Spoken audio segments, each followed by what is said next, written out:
सरकार के हो गए, बीजेपी को हो गया, 10वीं को मना रहे, नायब सिंह से किस तरह देखते हैं आप उस कार्यकाल को? मैं तो रहा हूँ। ये तो गूंगों की फौज है, गूंगे। एक आदमी को अलाउड है बोलना और दूसरा उस व्याख्या को और अच्छी तरह फैलाते हैं।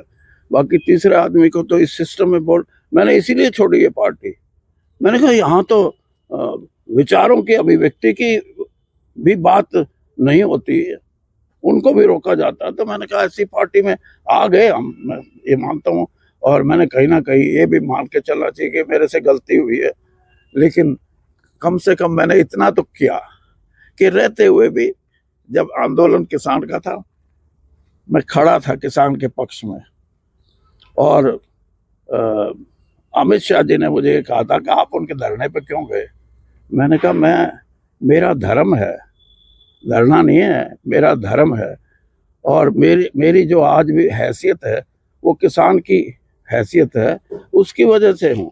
इसलिए मैं उसका पक्ष नहीं लूंगा तो मेरी राजनीति व्यर्थ है। इसलिए मैंने फैसला किया कि यहाँ रहना मुश्किल है, और तभी मैं कांग्रेस में वापस आया।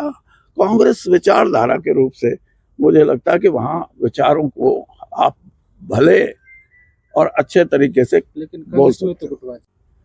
बीजेपी ने कभी सत्ता का मजा ही नहीं लिया था। अब देखना, इनके लड़के भी खड़े होंगे, लड़कियां भी, जिसके लड़के लड़कियां नहीं होंगे वो कोई आरएसएस से पकड़ के लेके आएंगे। बीजेपी गुंडों की फौज है, वहाँ किसी को बोलने की इजाजत नहीं है। सिर्फ एक बोलता है और दूसरा व्याख्यान करता है, और तीसरा किसी बोलने की इजाजत नहीं है। ऐसा उनकी संस्कृति में लड़ाई जो है उससे प्रमुख होती है। मंच पर चढ़ाएंगे तो मंच तोड़ देंगे, एक को बोलने नहीं देंगे, 10 और बोल लेंगे, और किसी की बात किसी को समझ में आएगी नहीं।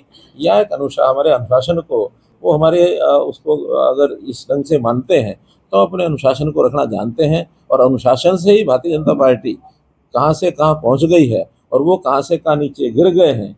इसी प्रकार की बातों का व्याख्यान अपने वो लड़ाई झगड़ों में और अनुशासनहीनता को करते रहेंगे तो जो आज बचा हुआ वो भी खत्म हो जाएगा। इसलिए हमारे अनुशासन को वो गलत ढंग से बीजेपी ने कभी सत्ता का सुख होगा नहीं, उनके लड़के लड़के आएंगे, अगर किसी लड़का लड़की ने तो आरएसएस से लेके आएंगे। मैं तो कह रहा हूँ ना कि जिस प्रकार की व्याख्या वो करते हैं ऐसी व्याख्या वो करते रहेंगे तो जहाँ है वहाँ से भी गिर जाएंगे।